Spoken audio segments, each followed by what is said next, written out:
Alegria e paz, boa noite, bem-vinda, bem-vindo. É um prazer estar com você, na tua companhia, na tua presença. Eu sou Altieres dos Santos, consultor para a catequese da editora Paulus, e hoje nós estamos reunidos para um encontro, para um aprofundamento, para uma catequese com o nosso querido bispo Dom Leomar, não é? Então eu acolho vocês de todo o Brasil que estão aqui conosco e vou fazer um pedido desde já. Compartilhe esta transmissão ao vivo para aqueles amigos, aquelas amigas que você pode acreditar que se interessem por esse tema. Hoje, dia 19 de março, um dia importante para todos nós, dia de São José, o padroeiro universal da igreja, não é? Padroeiro da igreja de todo o mundo, de todo o tempo. Então, nesse sentido, meus cumprimentos a você que se chama José, ou você que tem o nome do pai adotivo de Jesus também no teu nome.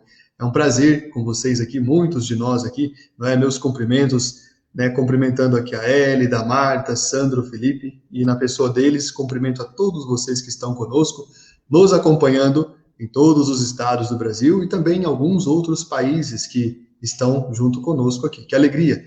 E nesse sentido, eu vou receber o nosso bispo, o nosso palestrante de hoje, o Dom Leomar. Dom Leomar é bispo auxiliar da Arquidiocese de Porto Alegre, é um formador dedicado para a catequese, para a promoção do conhecimento do laicato, e aqui conosco está o Dom Leomar. Muito boa noite, Dom Leomar, como vai? Boa noite, Altieres. Minha saudação a você e a todos que estão conosco nesse dia do glorioso São José, no ano de São José. Estou enormes para todos, mas estamos juntos, isso é importante.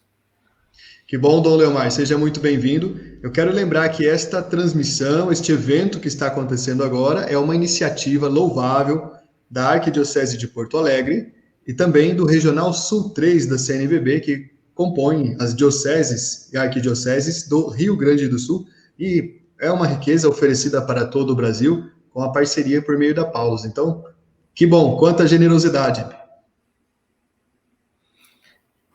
De fato, minha saudação a todos que estão conosco. Estou vendo que muita gente da Arquidiocese de Porto Alegre, dos vários vicariatos da CNBB, que é o Rio Grande do Sul, o Regional Sul 3, mas também de outros lugares, especialmente Belo Horizonte, que já está se manifestando. Que possamos juntos fazer um caminho hoje para conhecer melhor este homem que o Papa Francisco destacou, colocando ele como o patrono desse ano, esse ano especial, ano de São José. Temos motivos para refletir. Que bom, que alegria, e sem dúvida São José é um exemplo para todos nós, para todos os cristãos. Tenho dito nos últimos dias que, de forma especial, é um exemplo de masculinidade, é um exemplo para os homens, mas então também é um exemplo para a família, para todos os seres humanos. São José conseguiu extrair das dificuldades que viveu uma riqueza imensa que nos ofereceu na forma de exemplos silenciosos e generosos. E com isso, Dom Leomar, nós podemos agora nos colocar, não é, diante do seu ensinamento, da sua orientação, abrindo esse nosso encontro, que nesse momento nós temos centenas de pessoas em todo o Brasil, não é? Fique muito à vontade, a casa é sua, que alegria recebê-lo aqui. Obrigado, Altieres. Eu convido todos a uma oração inicial, porque esses tempos de pandemia e de provação exigem de nós muita concentração, muita profundidade, uma sensibilidade como José para entender os sinais dos tempos. Eu vou fazer uma oração de São José em tempos de tribulação, como o nosso. E é um pouquinho extensa, mas extensos estão os dias também da pandemia. Por isso, vamos rezar juntos. E eu peço que você esteja onde estiver, reze não só pela sua família, mas reze por todos que estão agonizando neste momento nos hospitais, por todos que estão se recuperando. É uma hora de grande solidariedade. Rezemos juntos. A vós, São José, recorremos em nossa tribulação. E tendo implorado, cheios de confiança, solicitamos também o vosso patrocínio.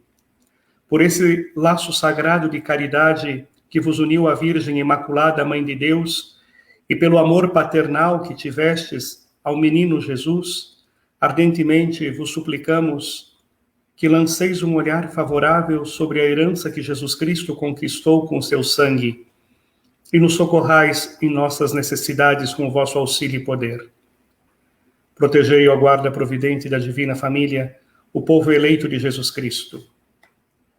Afastai para longe de nós, ó Pai amantíssimo, a peste do erro e do vício, a pandemia. Assisti-nos do alto do céu ao nosso fortíssimo sustentáculo na luta contra o poder das trevas. E assim como outrora salvastes da morte a vida ameaçada do menino Jesus, assim também defendei agora toda a humanidade ferida e machucada, e também a Santa Igreja, protegei-a das ciladas de seus inimigos e de toda adversidade.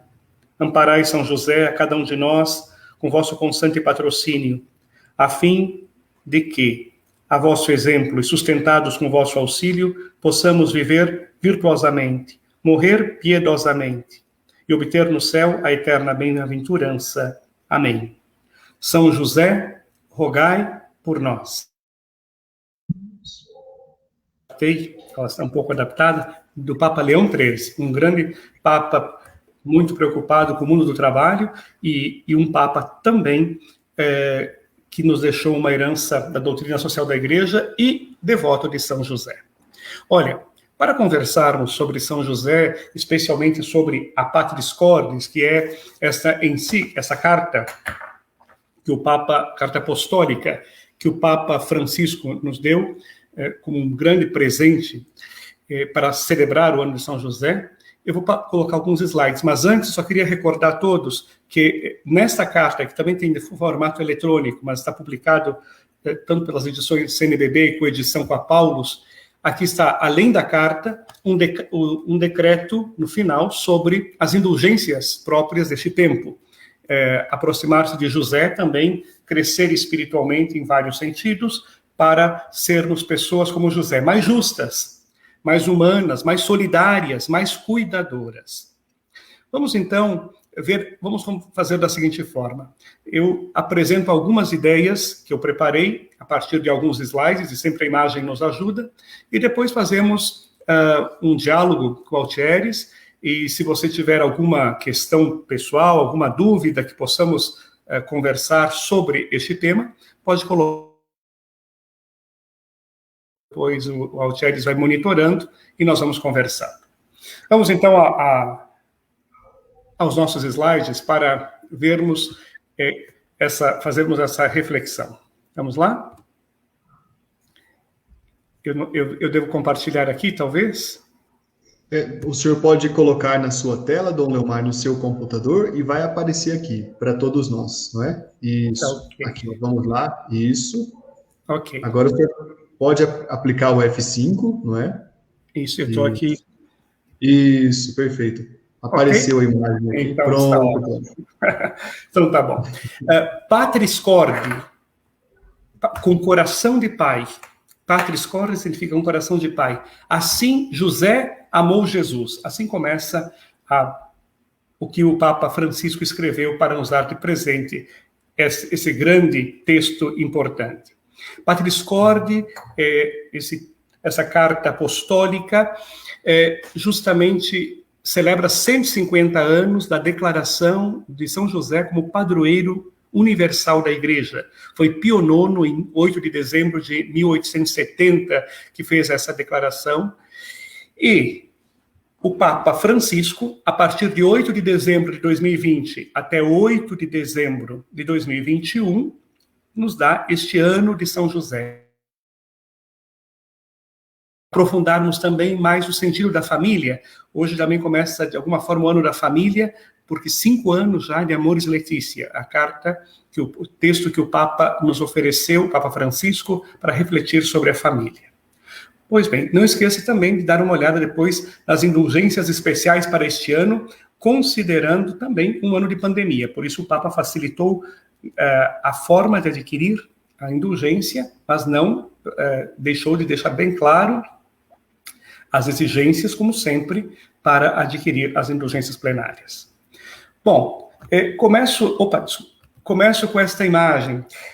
como é o acesso a São José? Como nós temos acesso a São José? Bem, temos os relatos bíblicos do Novo Testamento, né? Ele não fala nenhuma vez. Ele sempre é o homem do silêncio e da ação. Então, ele quase não fala, é um homem silencioso, né?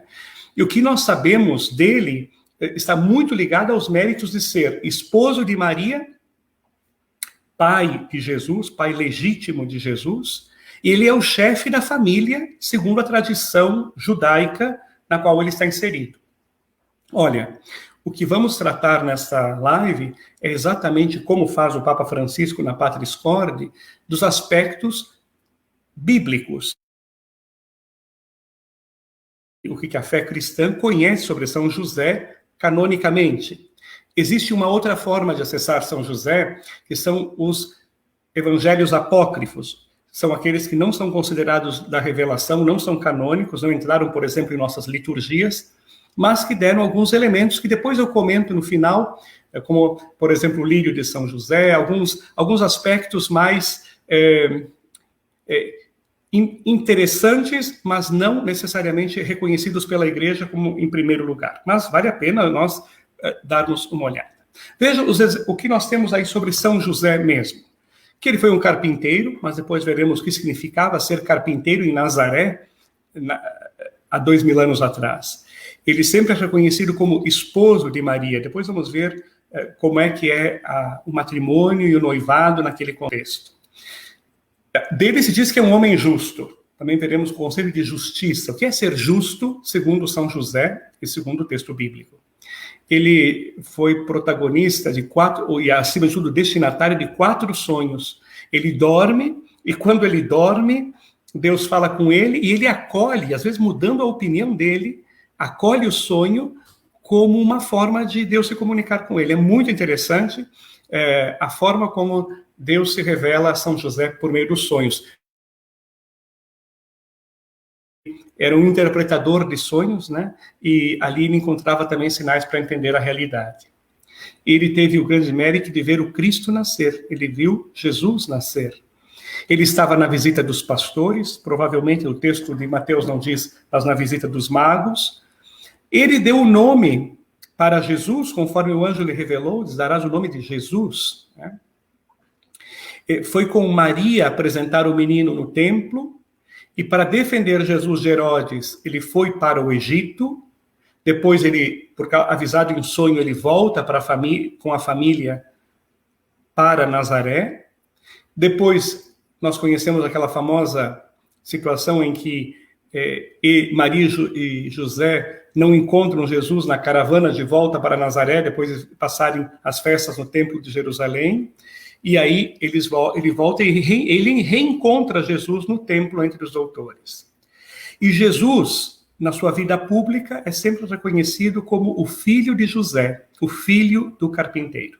Nesse slide está praticamente uma síntese do que nós sabemos sobre São José e conforme a Igreja reconhece canonicamente nos evangelhos. Bom, como é que a gente começa a falar de São José? Das genealogias. As genealogias são textos que colocam praticamente a árvore genealógica de Jesus, partindo, né, desde Abraão até chegar Jesus, para mostrar que Jesus descende do rei Davi, porque o Messias deveria descender, né, da família davídica.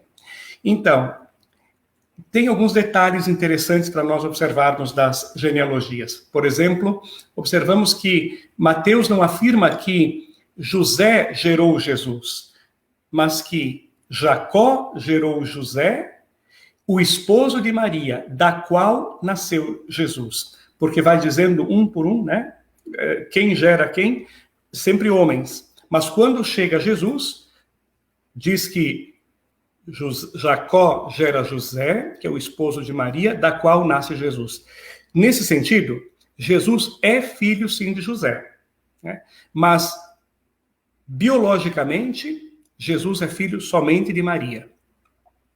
Por isso que nós podemos dizer, pelas genealogias, que Jesus, além de ser filho adotivo, nutrício, deram tantos nomes bonitos, até para adjetivos para São José, mas Jesus é filho de José, filho legítimo, não filho biológico, mas para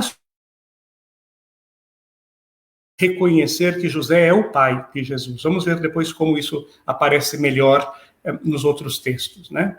E uma coisa é certa, as genealogias, tanto de Lucas quanto de Mateus, garantem que a geração de Jesus vem por Maria, né, sem a participação masculina, por isso é uma concepção virginal, porque o menino que nasce é Deus, então é a divindade de Jesus que está se manifestando nisso, mas a descendência, Jesus vem da descendência de José, e é José que faz a ligação com a dinastia toda davídica, da qual deve vir depois o Messias.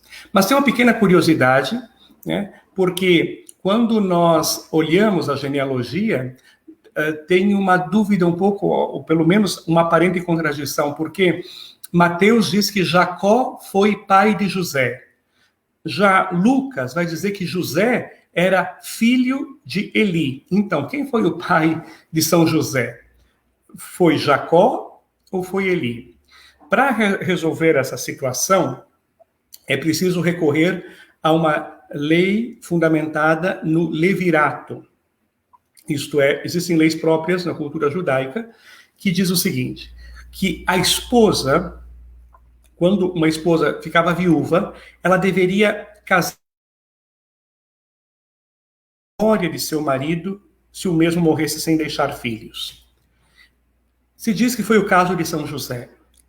José é filho de Jacó, porque esse foi o primeiro esposo de sua mãe. Mas, na realidade, biologicamente, José era filho de Eli. Contudo, mesmo que Eli tenha sido o pai biológico de José, para a sociedade da época, José era considerado filho legal de Jacó. No caso da descendência davídica, ambos estão incluídos, por isso não afeta o propósito da revelação, e tampouco a linha da genealogia. Mas é uma outra cultura, né? É uma cultura diferente da nossa, porque, por exemplo, na cultura em que Jesus vive, que José também vive, os primos são considerados irmãos. Por isso que se diz que os irmãos de Jesus estavam com Maria, são outros filhos de Maria? Não, são primos. Então, entrar na cultura, na estrutura familiar, exige um pouco mais de esforço e alargar a nossa compreensão sobre o que entendemos sobre família a partir daquele contexto próprio. A Patris Corde diz que, por causa dessa situação da genealogia, da participação de José para dar a descendência de Davi para Jesus, a Patris Corde diz o seguinte, a grandeza de São José, Maria e o pai de Jesus.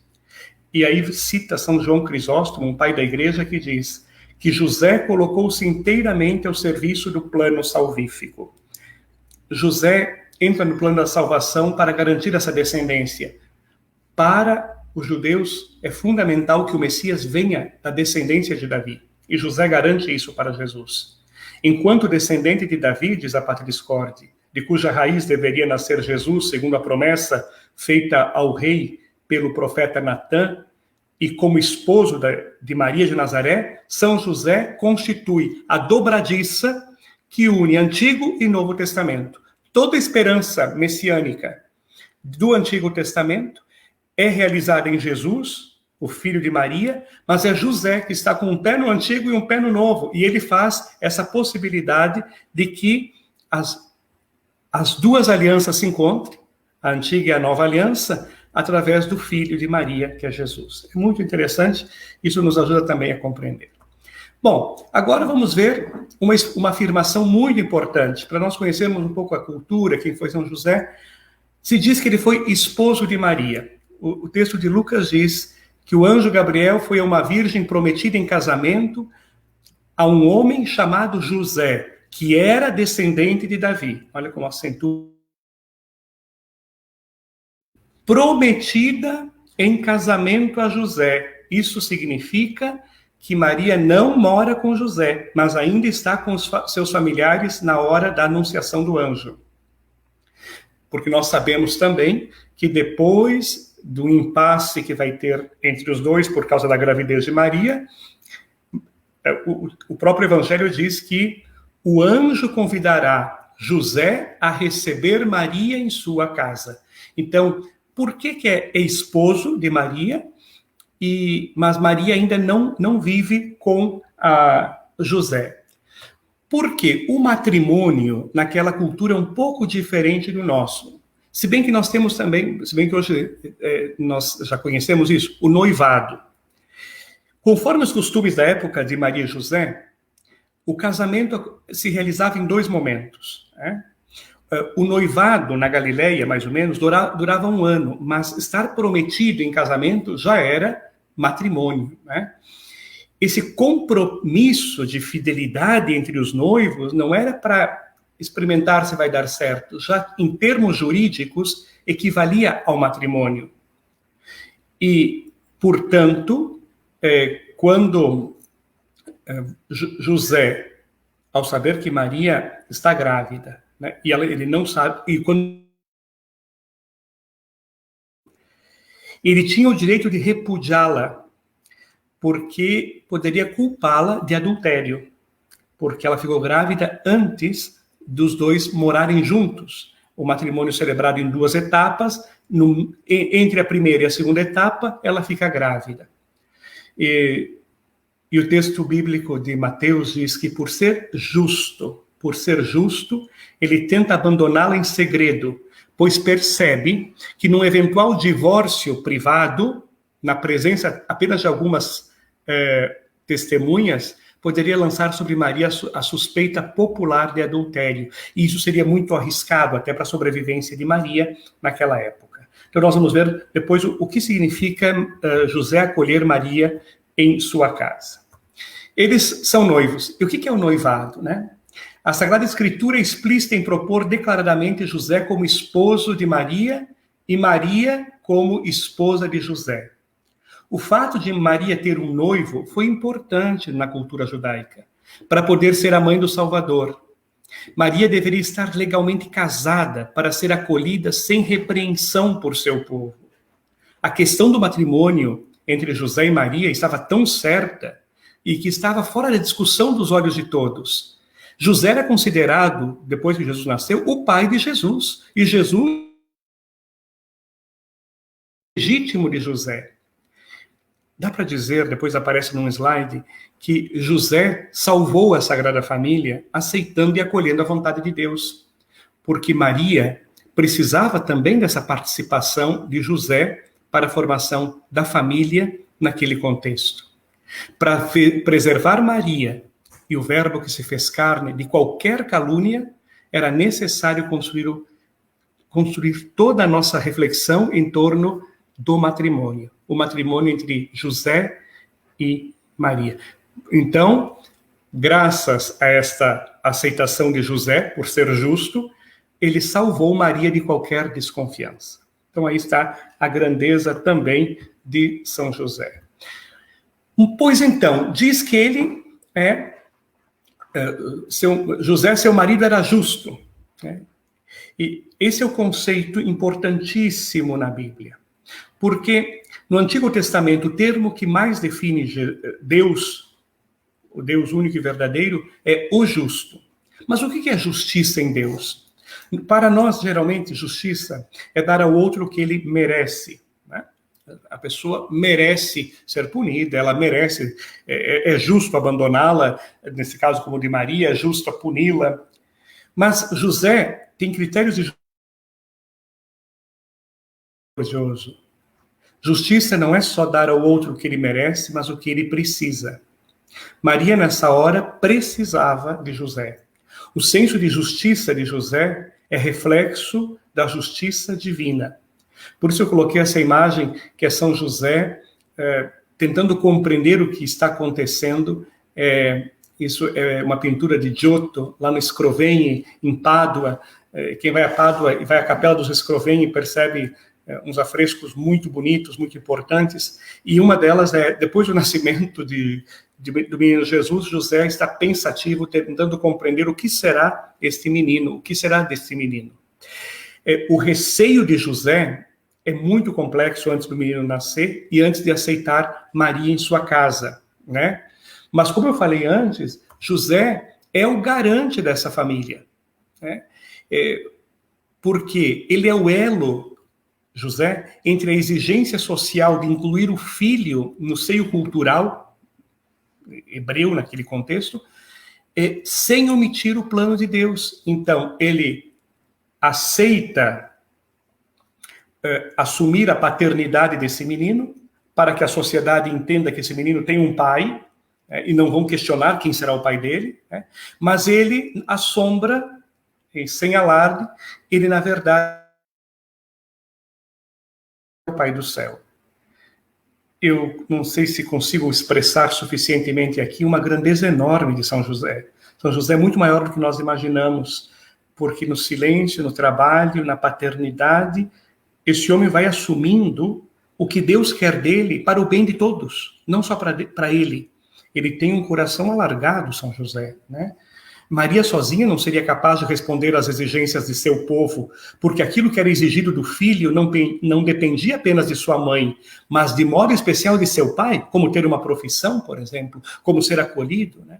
A paternidade era uma responsabilidade exclusiva e não podia ser delegada a ninguém. Jesus seria expressamente um órfão do ponto de vista legal, sem a presença de José. Vamos falar de uma forma muito simples. Não haveria família, no ponto de vista tradicional judaico, se São José não tivesse aceito Maria em sua casa. Mas, e José, como é que ele muda de opinião? Ele muda através, justamente, de um sonho. Por que ele tem desconfiança? Por que José aparece receoso? Primeiro, nós podemos levantar três hipóteses que os estudiosos, existe inclusive uma disciplina chamada Josefologia, trabalham. Primeiro, que é insinuada essa hipótese por São Justino, suspeita que há algo de perverso na sua esposa. Suspeita que alguma coisa não deu certo, que há algo perverso. A outra hipótese é de São Jerônimo, que diz que José, conhecendo a castidade de Maria e surpreso com sua gravidez, fecha no silêncio o mistério que não compreendia. Então é o receio. E a terceira hipótese é defendida por São Basílio, que José se sente indigno de ser esposo daquela que vai ser a mãe de um filho que foi gerado pelo Espírito Santo. Bom, o que de fato foi, historicamente, nós deixamos também no silêncio. Mas uma coisa é certa, José dormiu, sonhou, e no sonho de José, José ouve um anjo que diz: não tenhas medo de receber Maria, tua esposa, pois o que nela foi gerado vem do Espírito Santo. Pois é, e José acolhe esse sonho, né, como revelação do próprio Deus, por se apresentar a ele como uma realidade palpável. Os evangelhos apresentam os sonhos de José na mesma linha da realidade, por vezes com mais autoridade do que a própria realidade, porque às vezes a realidade está muito influenciada por influências humanas, e o sonho está povoado, no contexto do Evangelho, pela voz de Deus. E, portanto, ele se torna modelo de obediência, prontidão, agilidade e responsabilidade. Ele logo assume o que ele discerniu, o que ele ouviu a partir do sonho, né? É interessante a gente perceber isso. E José vive no silêncio, né? É próprio do silêncio do carpinteiro. É um silêncio emblemático. Porque diante de Deus, qualquer argumento é frágil, resta apenas obedecer. Nós não entendemos tudo na vida. José acolhe o sonho porque soube acolher a vida. Percebe-se a harmonia entre aquilo que Deus diz e o que José pensa. As dúvidas de José não eram dúvidas só pessoais. Elas carregavam consigo questões da sua gente, da sua cultura, dos costumes, dos hábitos, dos preconceitos e das situações que aquele povo tinha. José precisava respeitar a própria cultura, mas ele não queria ferir sua esposa Maria. E também, muito menos, queria infringir o projeto que Deus tinha para ela.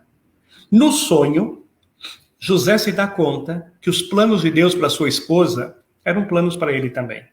Então ele entra sem vacilar neste grande projeto, nesse desígnio salvífico de Deus. Por isso, Altieres, me faz um favor, vamos ler esses dois. Nós também podemos aprender com a atitude de São José. Perfeito, Dom Leomar. Na nossa vida, muitas vezes sucedem coisas cujo significado não entendemos. E a nossa primeira reação, frequentemente, é de desilusão e revolta. Diversamente, José deixa de lado os seus raciocínios para dar lugar ao que sucede e, por mais misterioso que possa aparecer aos seus olhos, acolhe-o, assume a sua responsabilidade e reconcilia-se com a própria história. Obrigado, Alxeres. Vejam, nós também passamos por momentos difíceis. E qual é a nossa reação? Às vezes é desilusão, revolta. Existem mistérios na nossa existência. Nós não controlamos tudo. Nós podemos encaminhar muitas coisas em nossa vida, muitas decisões, não todas. Algumas são completamente incontroláveis. Elas não dependem de nós. Por isso é bom aprender com São José nesse contexto. Bom, tendo assumido a mãe, né, e o filho, surge uma situação nova quando ela já está quase para ter o bebê. César Augusto promulga um recenseamento que exige que todo o império vá fazer o seu cadastro. Esse acontecimento, que é relatado,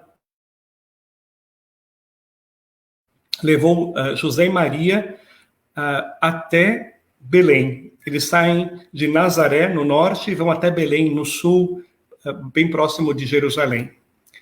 Bom, o que a gente pode assumir como postura diante disso? Que, a partir do fato do recenseamento, José começou a exercitar os seus direitos e deveres de pai em relação a Jesus, buscando um lugar para o seu nascimento, permanecendo ao lado de Maria durante o parto e depois registrando em Belém o nome e a pessoa de Jesus como seu descendente. Nessa hora, não existe dúvida nenhuma.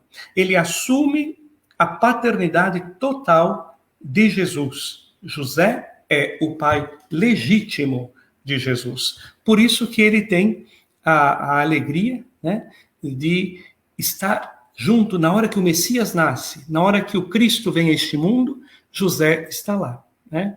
E aqui está todo o relato de Lucas do nascimento, que diz justamente, eu não vou ler todo ele, mas quero ler essa parte final. Quando estava ali, completaram-se os dias dela dar à luz. Ela deu à luz seu filho primogênito, envolveu em faixas e deitou-o numa manjedoura, porque não havia lugar para eles na hospedagem. São testemunhas deste fato que mudou a nossa história para sempre, a encarnação do Verbo de Deus entre nós. José, presente neste momento tão importante. E claro, José também vai, o texto diz, presenciar a visita dos pastores. Ele vai ter que reconhecer isso, porque o texto de Lucas diz que os pastores foram às pressas e encontraram Maria e José e o recém-nascido envolvido em faixas, porque esse era o sinal do anjo. Então José está ali também. Outra passagem bem conhecida é quando José e Maria vão ao templo oferecer o menino Jesus. E quando oferecem, 40 dias depois do nascimento, oferecem também 2 pombinhas como em sacrifício para a purificação da mãe, porque na cultura judaica, quando uma mulher tinha um filho, ela ficava 40 dias impura. A quarentena deriva daí. Mas se ela tivesse uma menina, às vezes podia durar 80 dias, ou 60, 80 dias, essa impureza. Para dar uma espécie de alta da impureza, para dizer que ela podia se considerar pura novamente. Aqui não é uma pureza moral, mas é uma pureza no sentido sagrado. Eles faziam o sacrifício das pombas. 2 pombinhas, era a oferta mais econômica possível, era a oferta dos pobres, era a oferta de quem não tinha recurso para oferecer, por exemplo, um cordeiro ou um animal maior. Não é raro nós encontrarmos, como nessa imagem, São José com 2 pombinhas na mão. São as pombinhas que ele vai oferecer no templo, junto com Maria, para a pureza da mãe. José presente também nesta hora. Agora, quando ocorre a visita dos magos, acontece algo muito importante. Altieres, pode fazer o favor de ler o texto de Mateus 2,13 para nós, enquanto contemplamos a imagem de José com o anjo, por favor? Perfeitamente, Dom Leomar. Depois que os magos se retiraram, o anjo do Senhor apareceu em sonho a José e disse-lhe: levanta-te, toma o menino e sua mãe e foge para o Egito. Fica lá até que eu avise, pois Herodes vai procurar o menino para matá-lo. Novamente, José recebe em sonho uma mensagem. Levanta-te logo. Pega esse menino e vai para o Egito, porque Herodes quer matar o menino. E o que acontece? O texto diz que José levantou-se de noite. Esse detalhe é muito importante. Ele sonha e ele acorda durante a noite e leva embora Maria e Jesus para o Egito para fugir. Fugir da ameaça de Herodes, o tirano que matou tantos inocentes e quer, na verdade, matar o Filho de Deus. Bom, isso tudo, eles estando no Egito, acontece uma nova situação. É que, depois que Herodes morreu, o anjo do Senhor apareceu em sonho a José, no Egito, e disse: levanta-te, toma contigo o menino e sua mãe, e volta para a terra de Israel, pois já morreram os que atentavam contra o menino. O texto bíblico de Mateus 2, capítulo 2, versículos 19 seguintes, diz que José levantou-se, tomou consigo o menino e sua mãe e entrou na terra de Israel. Olha que o anjo sempre diz: levanta-te. Esse levanta-te é em frente, coragem, vamos agir, vamos fazer algo, E depois de receber em sonho um aviso, ele retirou-se para a região da Galileia e foi morar numa cidade chamada Nazaré. Assim cumpriu-se o que fora dito pelos profetas: ele será chamado Nazareno. O Messias deveria nascer em Belém, nasceu. Segundo uma... Era assim que Jesus era conhecido. Veja que por caminhos misteriosos, marcados por tanto sofrimento, Deus vai tecendo nossa história e vai nos envolvendo como protagonistas também do tempo e do espaço, mas vai colocando a sua mão, através das mensagens divinas que vêm dormindo, no sonho. Dá para dizer que praticamente a última vez que nós percebemos José no Evangelho com Jesus na perda e no encontro de Jesus aos 12 anos no Templo de Jerusalém. Eles vão em caravanas, vão lá, vão para as festas. Lá Jesus está com 12 anos, então ele já pode entrar no templo, participar, já fez o seu bar mitzvah, ele é filho da lei, então ele pode já estar junto no templo. E como eles andam sempre em grupos, quando voltam para casa, no meio do caminho percebe que não encontram Jesus. Então Maria e José, muito preocupados, têm que voltar a Jerusalém e procurar o menino. Para surpresa deles, o menino está justamente com os doutores da lei, ensinando os doutores. Isso dá um espanto grande, mas o texto termina mostrando que José é o pai na ternura, porque Jesus é submisso. E o texto, eu gosto muito desse versículo que diz: sua mãe guardava todos esses acontecimentos em seu coração. Guardava, isso é, não esquecia, mas também não ficava conversando e tentando especular sobre isto. E Jesus ia crescendo em sabedoria, idade e graça diante de Deus e dos homens. E como é que ele ficou conhecido depois na vida pública? Se dizia, mas este não é o filho de José? Né? Sempre se dizia, tanto em João quanto em Lucas, e Mateus, diz assim, ficavam admirados e diziam, de onde ele vem essa sabedoria, esses milagres? Este não é o filho do carpinteiro? E aí está São José, o carpinteiro. Que carpinteiro era São José? Sua profissão era muito mais ampla, abrangendo outras aptidões, não era só trabalhar com a madeira. Né?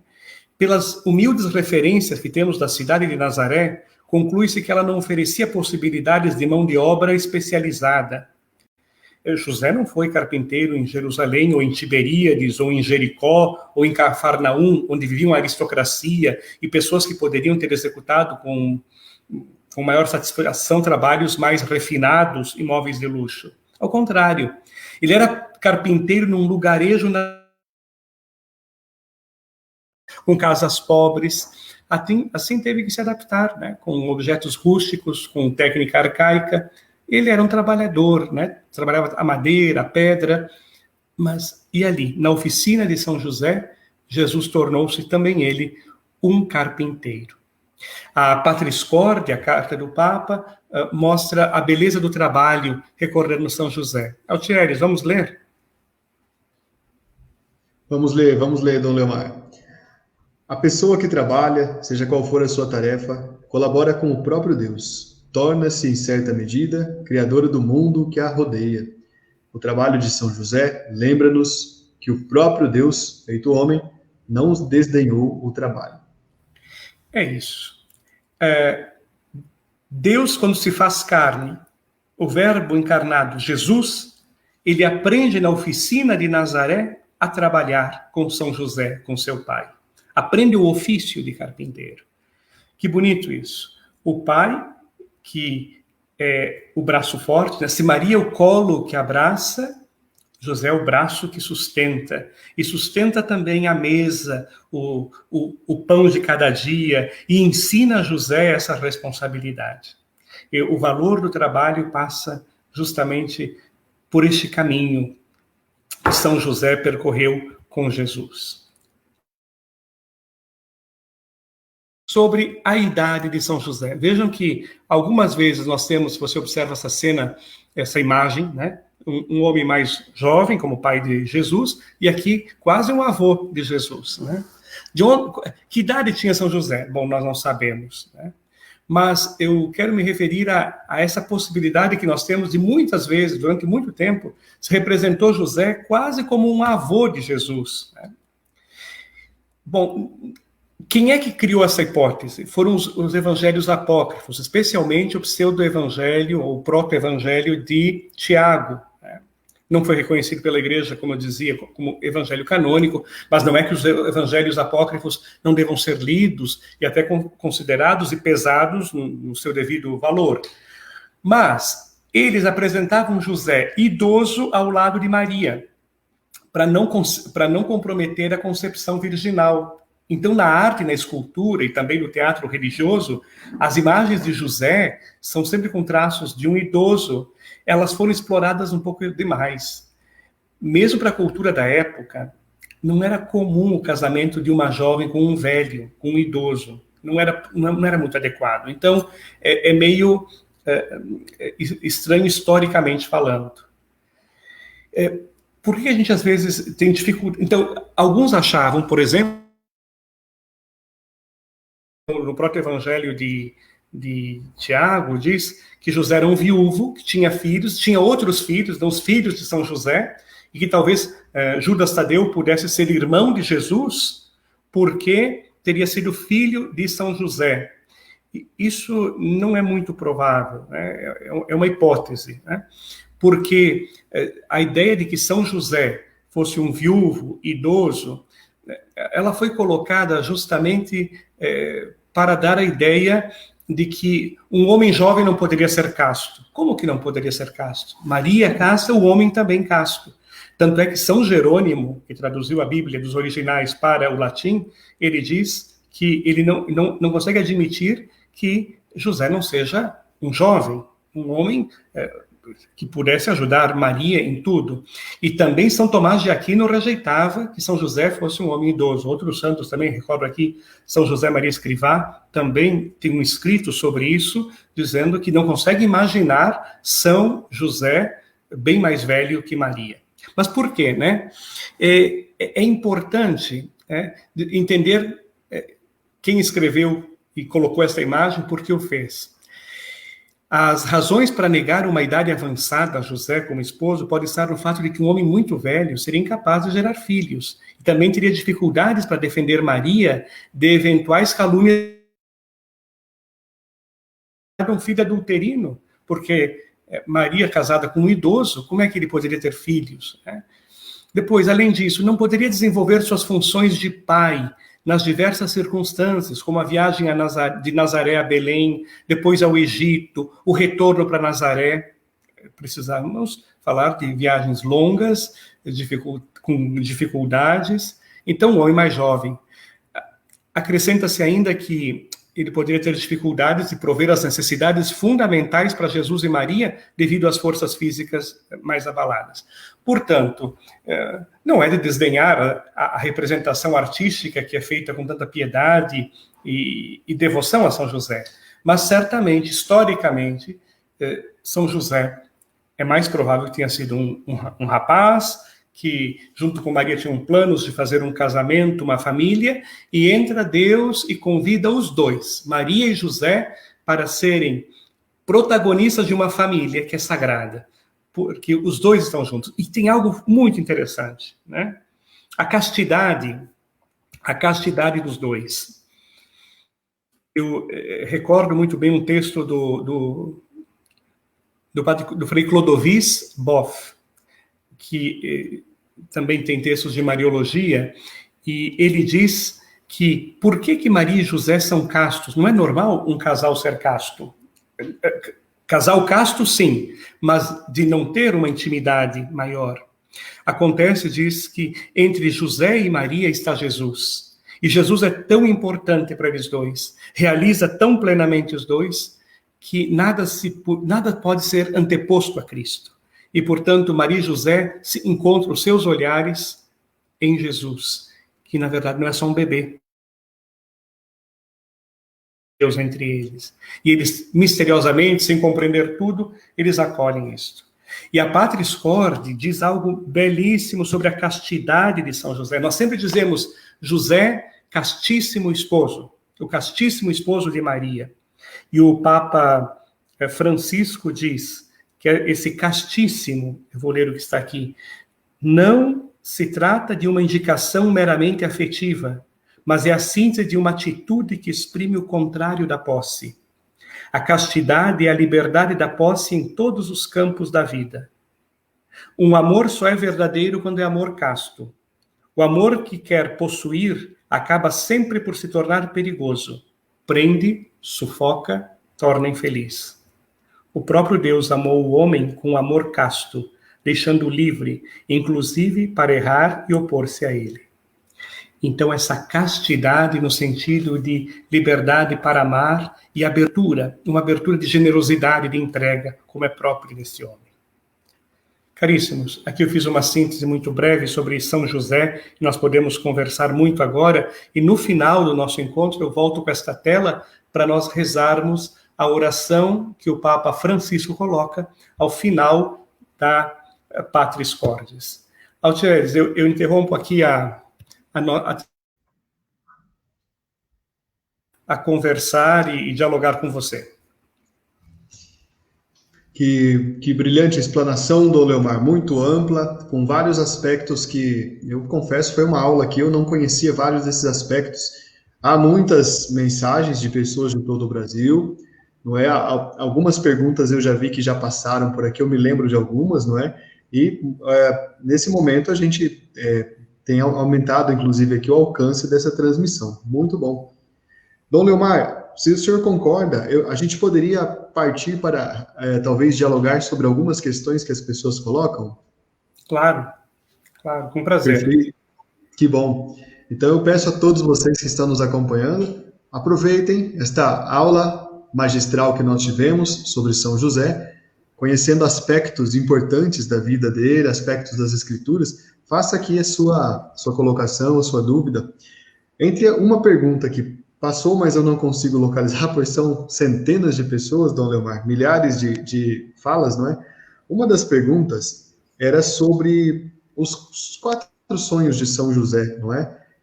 Porque parece que na compreensão habitual de memória as pessoas se lembram de 3, mas de fato são 4 sonhos, né? O senhor poderia falar um pouco sobre eles? Sim. Por isso também vem a tradição do Papa Francisco de ter uma devoção. Ele escuta o Senhor também. Olha que magnífico nós podemos escutar o Senhor quando dormimos. O primeiro sonho é quando ele está pensando em abandonar Maria em segredo.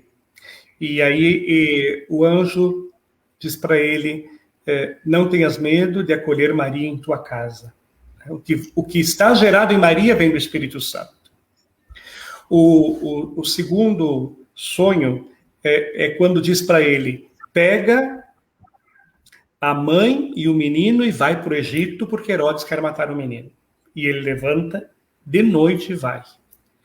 O terceiro sonho, quando eles estão no Egito e morreu Herodes, então diz, pode voltar para a terra de vocês, porque o perigo já desapareceu. Ele pega e volta.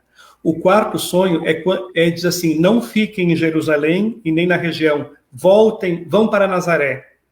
Vão para Nazaré que lá vocês estarão melhor. E assim se cumpre naturalmente a promessa de que ele deveria ser um nazareno. Interessante, Deus vai trabalhando, né? Trabalhando entre agitações humanas, Deus vai construindo a história da salvação. Muito legal. O senhor havia mencionado uma perspectiva diferente do que a gente comumente ouve, por exemplo, sobre os evangelhos apócrifos, e eu vou estender o que o senhor falou sobre os outros livros apócrifos.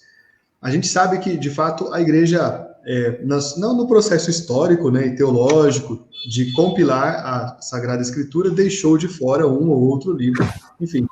E aqui tem uma pergunta da nossa irmã, Teodora Alvantes, que diz assim, São José morreu como? Há algum relato? Agora sim, eu pergunto ao senhor. Será que até nos evangelhos, o senhor citou, por exemplo, o evangelho de Tiago, não é? Será que em algum dos evangelhos apócrifos ou outros livros há relatos sobre a morte de São José, sobre o que fazia, sobre outros aspectos da vida? Não tenho conhecimento sobre esse relato. O que sabemos é uma devoção. Como a Sagrada Família era composta de Maria, José e Jesus, é de se supor que na hora que José faleceu, foi antes da vida pública de Jesus, porque na vida pública de Jesus aparece sempre só Maria, só bodas de Caná, lá em Marcos 13, 4, quando ela vai ao encontro de Jesus, mesmo na cruz, o Evangelho de João revela só Maria. Então, é de se supor que quando José partiu, Jesus e Maria estavam junto dele. Por isso existem algumas pinturas, algumas até estátuas muito bonitas, em que José está agonizando, de um lado está Maria e do outro Jesus.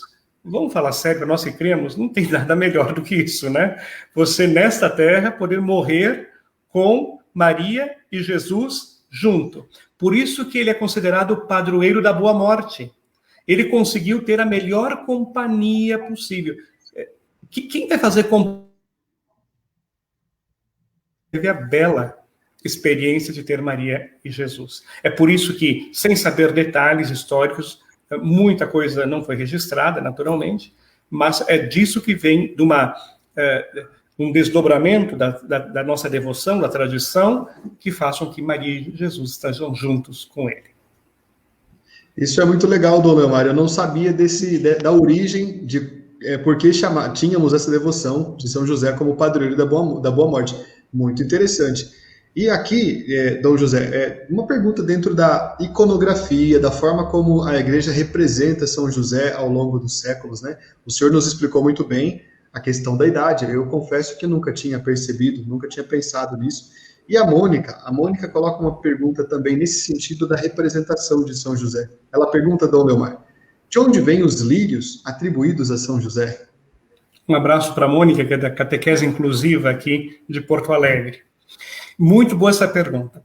De onde vem? Vem também de um apócrifo, porque, segundo uma tradição apócrifa, também sempre falamos do Evangelho de Tiago, de São Tiago, que não é escrito por ele, mas atribuído a ele, se esperava um homem que deveria ser o pai do Messias. E aí o sumo sacerdote teria reunido jovens e pediu que cada um trouxesse um bastão, como se fosse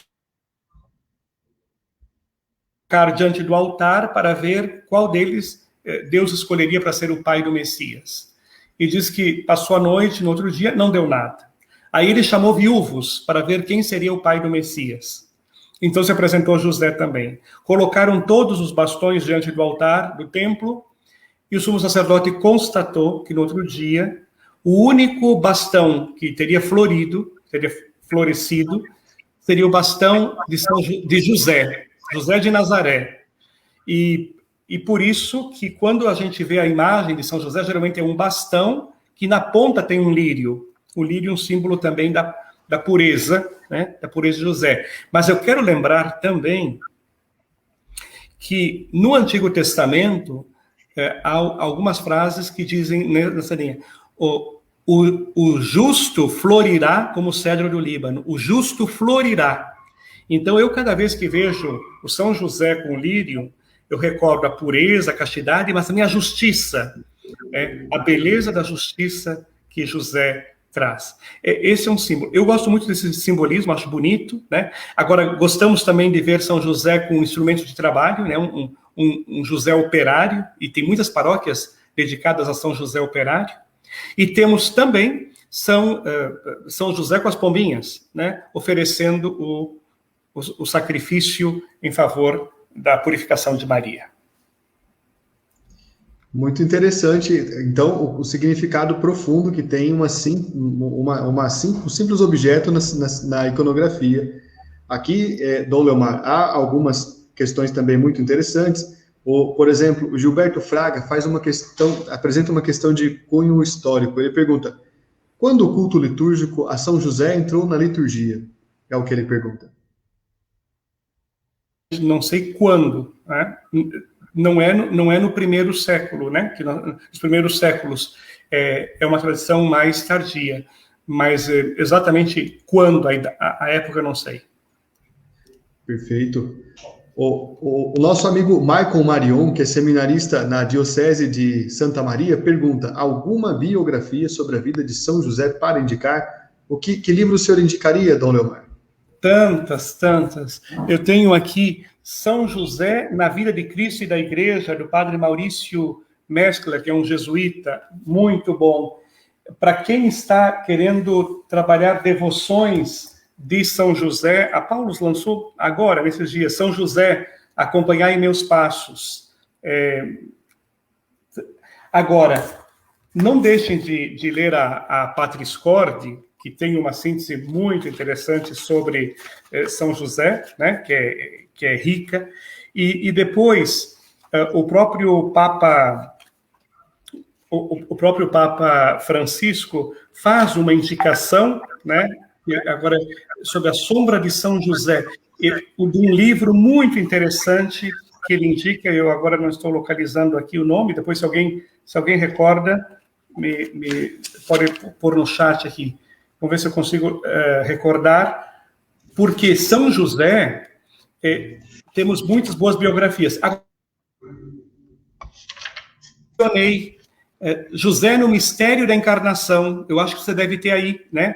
José no Mistério da Encarnação, o Marcionei Miguel da Silva, é uma dissertação de mestrado, inclusive eu tive a alegria de ser orientador, o prefácio desse texto a gente que fez, e acho que também mostra esses detalhes, porque é uma pesquisa. O que a gente às vezes nem imagina é que existe uma josefologia, existem josefólogos no mundo, como existem mariólogos, cristólogos, pessoas que se dedicam a aprofundar exatamente a pessoa e a figura de São José. Então fica aí uma dica importante para quem quiser.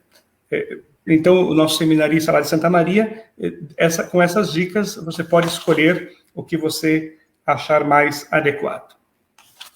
Eu aproveito para dizer, né, ao nosso amigo Maicon, que este livro, Maicon, inclusive o Dom Leomar disse, foi o orientando, né, da pós-graduação que escreveu, a apresentação do Dom Leomar. Bom, eu digo que aqui há um conjunto, uma vasta bibliografia para você pesquisar muitos temas. E o livro que o Dom Leomar citou, né, A Sombra do Pai, é um livro incrível. Esse livro, Dom Leomar, eu já tive a oportunidade de ler anos atrás. É um livro do porte de O Amigo de Deus, ou de Médico de Homens e Almas, ou As Sandálias do Pescador. É um livro de alta espiritualidade e é um livro muito interessante. Bom, e aqui, esse, muito bom também, né? Que bom. Aqui... Então, obrigado, Altieres, que lembrou o nome. Justamente é A Sombra do Pai, História de José de Nazaré. Michael, que é o nosso seminarista da Santa Maria, eu sugiro que vocês leiam este. A Sombra do Pai, de Jan Dobrazinski, que é um polonês. Vale a pena. Daqueles livros que a gente não esquece, né? É verdade. Uma leitura inesquecível. Muitos comentários aqui. Por exemplo, deixa eu ver aqui. Vamos ver aqui um comentário, por exemplo. Eu tenho visto muitas perguntas, mas Irajara pergunta assim, Dom Leomar. Ouvi que Jesus teria ido morar em Cafarnaum e Maria ficado em Nazaré, já viúva. Isto é correto? Irajara, que Jesus saiu de Nazaré e foi morar em Cafarnaum, sim, provavelmente junto à casa de São Pedro. Que ela estava viúva já é uma hipótese, né? Nós temos várias representações, até no cinema, no teatro, que Maria se despede de Jesus em algum momento. Nós não temos certeza. Por quê? Nós podemos dizer que sim, que ela estava viúva, mas nós não temos registro. Assim como nós não temos registro de tudo que aconteceu com nossas avós, imaginem com 2000 anos atrás. O que foi registrado é só aquilo que era mais essencial para nós e para nossa salvação, diz o dogma. Então, nós não temos como saber.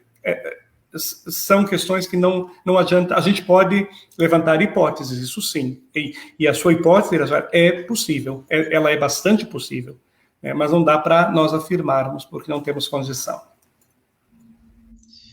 De fato, nessa questão da vida particular de Jesus e da Sagrada Família, há muitas e muitas ponderações, suposições, hipóteses, né? Como a casa de Nossa Senhora em Éfeso e tantas outras. Aqui, Dom Leomar, a nossa amiga Eunice de Fátima faz uma pergunta muito interessante que, nestes últimos dias, eu já vi em vários lugares. Pergunta Eunice de Fátima: existe alguma aparição de São José reconhecida pela Igreja, Dom Leomar? Na forma como há aparições da Virgem Maria reconhecida pela Igreja, não. Né? Que santos tenham feito experiências místicas profundas com o Pai de Jesus, com São José, ou que tenham tido uma experiência religiosa profunda, sim. Mas que da forma como nós temos Lourdes, Guadalupe e Fátima, não. Né? Porque a Igreja teria que reconhecer a aparição privada, né, particular, de caráter devocional para toda a Igreja. Não há uma aparição desta natureza de reconhecimento. Muito interessante. E a vocês que estão acompanhando, aproveitem para colocar as dúvidas aqui. Eu vou fazer mais uma vez um pedido. Nós vemos que o número de pessoas chegando continua crescendo. As informações que estão acontecendo aqui, não é? O conteúdo que Dom Leomar nos traz é um conteúdo muito difícil de se achar por aí, pela internet. Vamos fazer uma coisa, todos nós aqui? Curta esse vídeo, compartilhe esse conteúdo. E por que eu peço para curtir? Porque a plataforma, o YouTube, entende que depois mais pessoas que digitarem São José, o vídeo de Dom Leomar vai aparecer com essa brilhante catequese. E com isso, Dom Leomar, eu anotei algumas perguntas, porque no começo muitas mensagens subiram e a gente não consegue localizar, são milhares de mensagens, mas eu anotei uma pergunta. que trazia a questão quando o senhor dizia sobre a oferta que São José fez no templo, a oferta de 2 pombinhos. Alguém perguntava sobre a questão da impureza. Como era a lei da impureza? Por que e como os judeus trabalhavam desta forma? O que é que exatamente significa a lei da impureza? Altiero, eu só quero, antes de responder, dizer que as perguntas são mais interessantes, das vezes, do que a exposição. Não tenham medo de fazer qualquer tipo de pergunta. Esta é uma importantíssima questão. Por quê? Nós não temos na nossa religião, na nossa fé cristã, algo que nos torne impuros. Nós temos aquilo que nos torna indignos diante de Deus, aquilo que nos faz com que a gente não esteja reconciliado com Ele, por isso o sacramento da penitência. Mas na cultura judaica, a pureza é um estado de vida que possibilita ou não a pessoa se apresentar diante de Deus. Se alguém tem algum amigo judeu, sabe que eles não comem carne de porco, que eles não comem peixes sem escama, não comem camarão. E toda alimentação própria de um judeu é também ligada à questão da pureza. A pureza significa algo que eu posso colocar em mim e que pode tornar-me inapto para apresentar-me diante de Deus. Por que o parto gera isto? Porque a mulher entra em contato com o sangue. E qualquer pessoa que entre em contato com o sangue, naquele contexto, era impuro. Né? Porque ela, ao gerar, ela também produzia sangue e saía dela, então isso ela deveria ser purificada. Várias questões geravam impureza em Israel naquele contexto. A lepra, mas uma mancha na pele poderia ser considerado impuro também.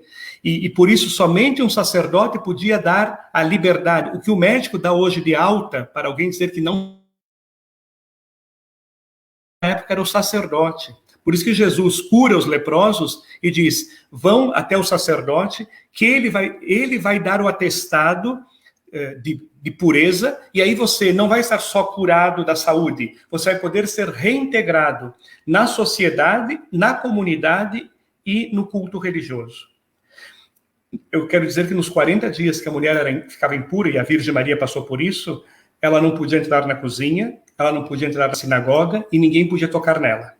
Ela ficava numa quarentena, que nós passamos alguns dias aí por causa da Covid, quem passou a experiência dos 15 dias confinado, ela passou 40 dias, porque essa era a experiência de Israel. Então, vejam, são conceitos para nós ocidentais e cristãos com muita dificuldade de entender como é que alguém se torna impuro e que condições precisa para se voltar a se tornar puro.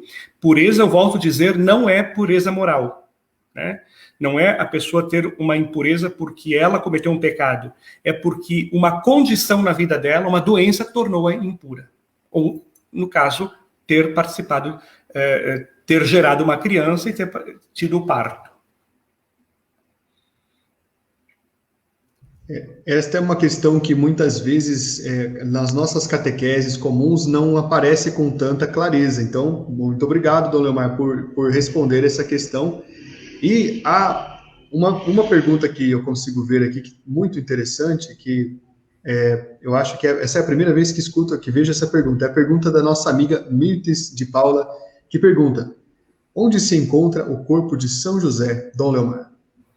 Não temos, Mirtes. Nós temos a casa de São José em Nazaré, mas não temos o túmulo de São José, como temos o túmulo de Maria, lá na... Mas não temos referência nenhuma, não conhecemos onde está o túmulo de São José, e, portanto, não sabemos o corpo de São José. Não há uma tradição na igreja que identifique o túmulo de José. Altieres, eu lembrei que alguém perguntou que não entendeu bem a relação dos dois pais de José, Eli ou Jacó. Então, eu agora, assim, de uma forma mais livre, se eu posso explicar, para tentar ajudar. Mateus diz que o pai de José é Jacó. São Lucas diz na mesma genealogia que o pai é Eli. Então, quem é o pai? Quem acertou, Mateus ou Lucas? Pela lei do levirato, dá para dizer que os dois são pais. Por quê? Segundo, novamente, a cultura judaica. Temos que entrar no mundo judaico do tempo de José e de Maria. É possível que a mãe de São José casou-se primeiro com Jacó, e Jacó morreu. Então, essa mãe viúva, ela, pela lei do levirato, ela tem que casar com o cunhado e ter um filho, porque Jacó não teve filhos. O irmão de Jacó se chama Eli. A viúva casa e passa a ter um filho. Esse filho se chama José. É filho de quem? De Eli. Mas é considerado filho legítimo de quem? De Jacó.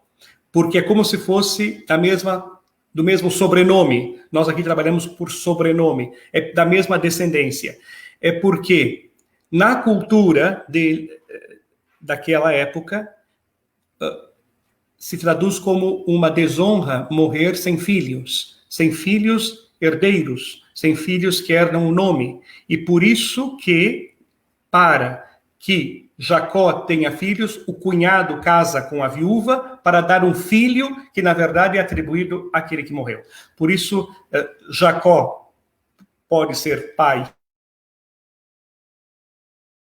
um pai legítimo, mas o pai biológico de José é Eli. Essa é uma versão, uma hipótese que se trabalha, porque como é que dois nomes aparecem nos evangelhos? Quem é realmente o pai de São José?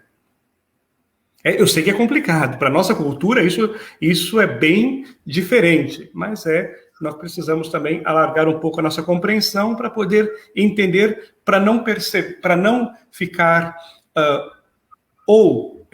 fantasiando ou desdenhando, né? A gente pode dizer, não, mas aí é incoerência bíblica. Não é incoerência. Ou fantasiar, criando outro. Não, vamos ver as hipóteses possíveis a partir do contexto histórico. É verdade, Dom Leomar. Eu sempre digo, né, quando estou com catequistas, com ministros, que é bom tomar uma distância histórica daquele tempo, porque as coisas mudam muito até no nosso próprio tempo, né? Às vezes, nossas avós ou nossas mães dizem assim, na minha época era diferente, né? Na minha época, e isso é pouco tempo. Aqui, então, aparecem muitas questões relacionadas à cultura, e essa é uma delas, a lei do levirato, não é? Muito bem. E aqui, há mais uma pergunta de Neuza Minuso, que pergunta assim, ouvi falar que Padre Pio, provavelmente deve ser Padre Pio de Pietrelcina, falava com José. Tem algum relato sobre isso, Dom Leomar? Neuza, muitos santos, São Pio de Pietrelcina, eles, como eu falei antes, podem ter experiências místicas, né?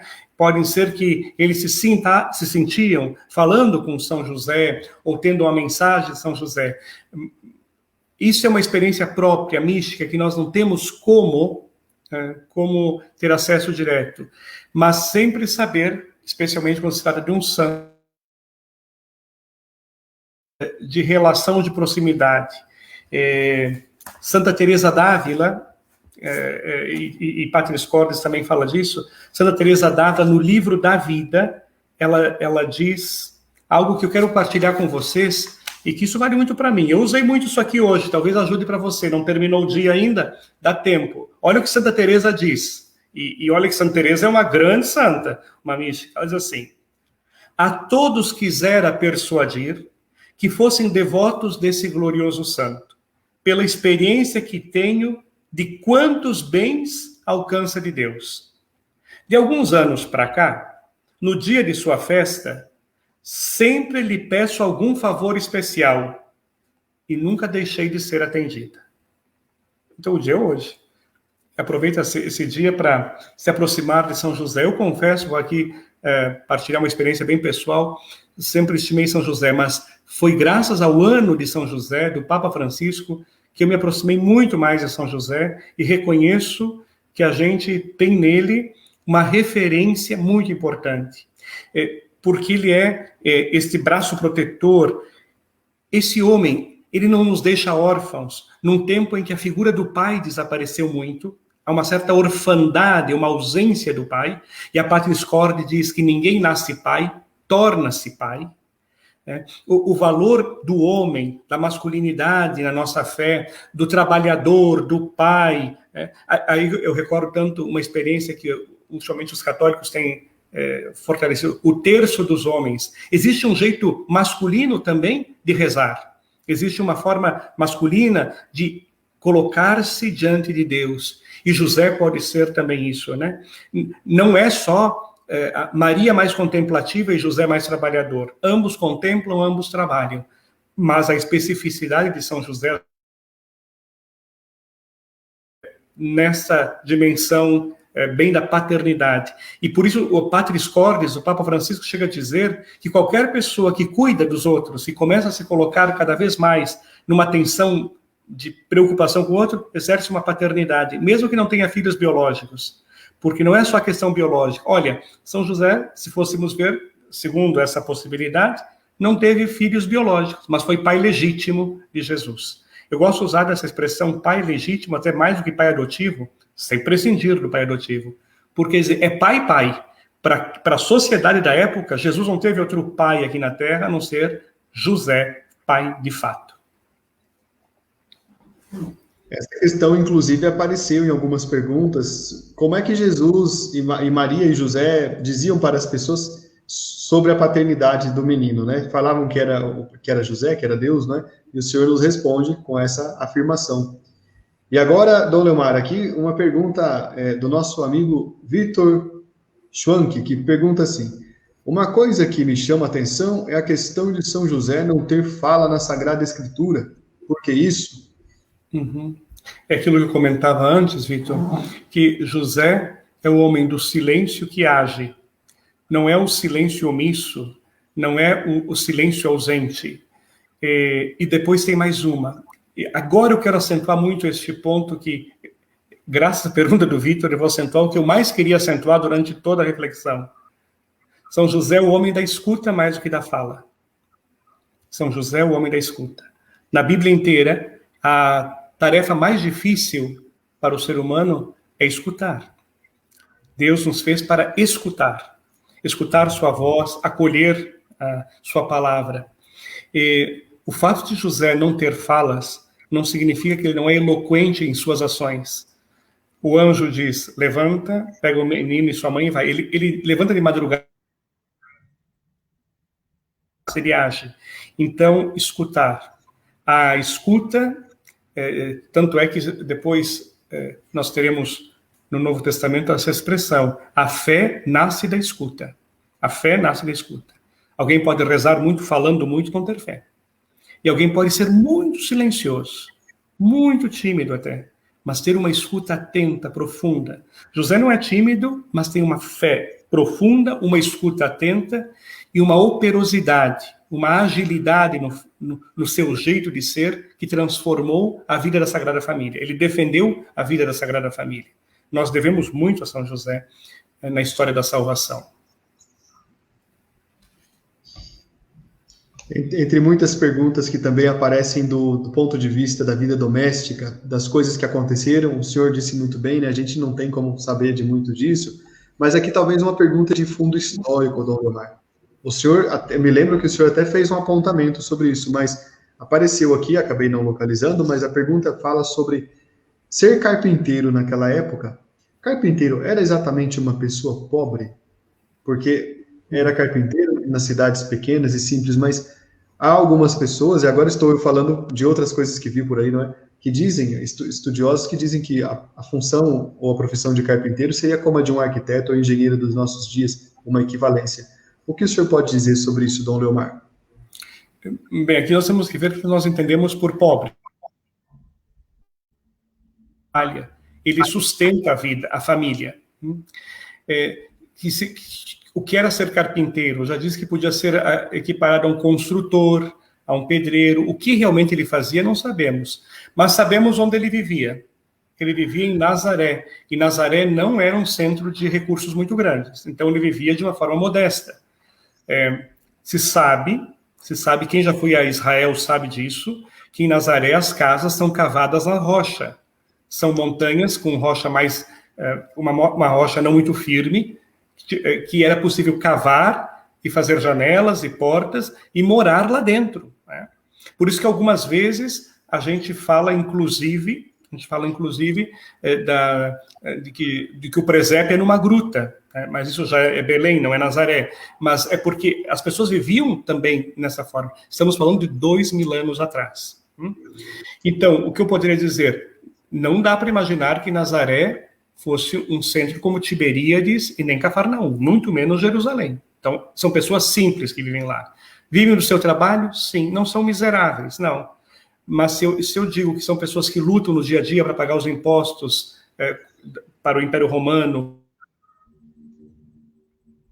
é muito difícil a gente fazer essas transposições, mas também não dá para idealizar ou querer que São José seja da classe que nós gostaríamos que fosse. Ele era, naquela cultura, um trabalhador que lutava para viver e que viveu sustentando sua família pelo seu trabalho.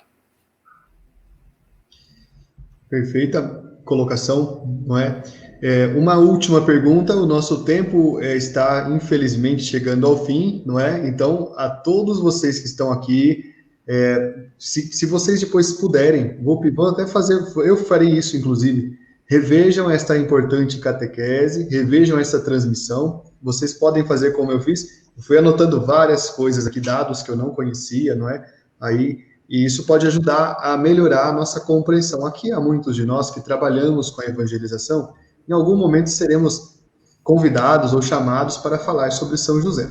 Uma última pergunta, então, Dom Leomar, que aparece aqui, é a pergunta de Sá, não é? Sá pergunta assim: boa noite, qual a sua opinião sobre a natividade de Jesus e o papel de São José, segundo a visão da beata Ana Catarina Emeriti, Sarita, catequista de São Cristóvão, Vicariato de Canoas? Sarita, Ana Emeriti teve grandes visões, né, e algumas trouxeram situações muito interessantes, né? Foi baseado muito nas visões místicas de Ana Catarina Emeriti. Eu não conheço o que ela escreveu sobre São José, eu desconheço, né? Mas eu sempre acho o seguinte: nada pode contradizer o Evangelho, e dificilmente os místicos dizem algo diferente ou totalmente fora daquilo que está no Evangelho.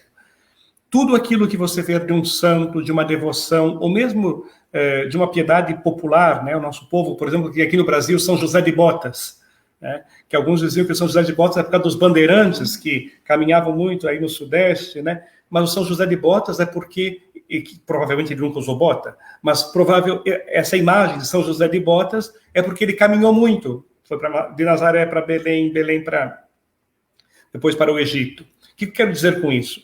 Todas as devoções, as experiências místicas, as experiências religiosas, a piedade popular, podem nos ajudar a conhecer faces diferentes de São José. Mas nós não podemos perder a essência. Tudo pode ajudar, tudo pode colaborar com diferentes olhares. O que nós não podemos fazer é que, como os apócrifos fizeram, né? Eles ajudam algumas coisas, mas eles exageraram, carregaram demais a tinta. E aí algumas questões ficaram um pouco mais fortes, né? E provavelmente, historicamente, não é assim. Mas se tudo ajuda a aproximar, nada acima de Jesus. E por isso eu acho que São José, nesse sentido, não tem como chegar a José e não ir a Jesus. Ide a José para chegar a Jesus também. Que interessante. Ide a José, o senhor fala isso, eu me lembro de José do Egito, né? O faraó dizia, ide a José. É por isso que as igrejas de São José têm esse dístico em latim, não é, Dom Leomar? Ide a Deus. Que legal. Nesse fim, então, nós estamos terminando o nosso conteúdo, essa verdadeira conferência. Eu acabei de receber uma mensagem, né, do meu amigo Romeu, que é o gerente da Paulus, da missão da Paulus lá em Porto Alegre. O Romeu está dizendo assim, pessoal, esse livro aqui está com desconto, deixa eu colocar aqui para vocês, né? José no Mistério da Encarnação, é o livro que eu citei, que o Dom Leomar fez o prefácio, né? Então, vocês que estão vendo esta belíssima catequese com o Dom Leomar hoje, podem pedir este livro com desconto aí nas livrarias Paulus, onde vocês estão.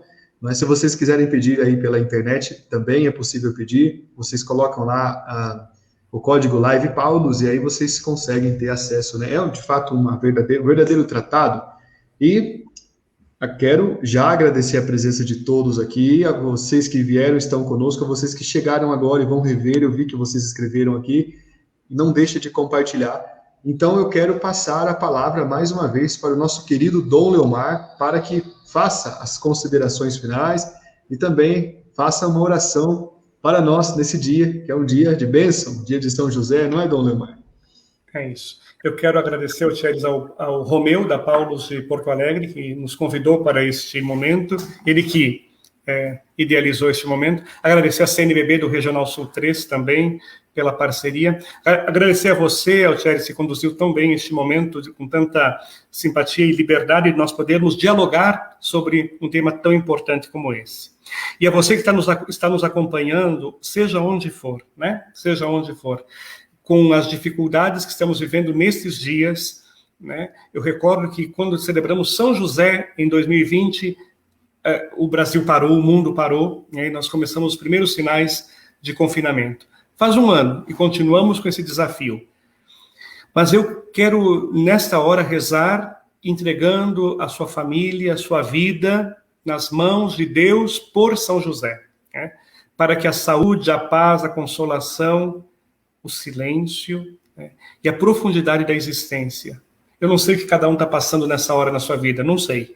Mas eu sei que Deus sabe como transformar e fazer com que isso floresça, como os lírios de São José, que de um bastão seco floresceu os lírios, que são sinais de vida. Que essa pandemia passe e transforme todo o nosso ser. E como diz o Papa Francisco, ninguém sai dessa situação melhor ou pior. Como entrou, ou sai melhor ou sai pior. Ou sai melhor ou sai pior. Saiamos melhores. Reze comigo no seu coração. Salve, guardião do Redentor e esposo da Virgem Maria. A vós Deus confiou seu Filho. Em vós Maria depositou a sua confiança. Convosco Cristo tornou-se homem. Ó bem-aventurado José, mostrai-vos Pai também para nós e guiai-nos no caminho da vida. Alcançai-nos graça, misericórdia e coragem, e defendei-nos de todo o mal. Amém. O Senhor, por intercessão de São José, te livre dos males e perigos, te conceda saúde e paz, e te dê nesta hora a bênção que tu mais precisas. Em nome do Pai, do Filho e do Espírito Santo. Amém. Muito obrigado. Foi uma alegria passar esse momento de São José com você. Foi uma verdadeira alegria, não é? Tenho certeza que todo mundo está escrevendo a mesma coisa aqui, então, coisas boas nós partilhamos o bem. Sem dúvida, você pode fazer o bem para quem tiver acesso a esse importante conteúdo. Uma catequese, uma conferência, uma aula magistral, uma conversa amigável que Dom Leomar generosamente trouxe para nós nessa noite. Dom Leomar, sem dúvida, a nossa noite foi muito feliz e muito tranquila na sua presença, e agora nós saímos desse encontro enriquecidos. Muito obrigado em nome da editora Paulus, especialmente em nome da missão da Paulus em Porto Alegre, junto com o Romeu, né, com a Arquidiocese, e o Regional Sul 3 fizeram este evento possível. Muito obrigado. Obrigado a Paulus. Um grande abraço a todos. Um grande abraço, pessoal. Nos vemos. Até mais. Tchau, tchau. Um grande abraço.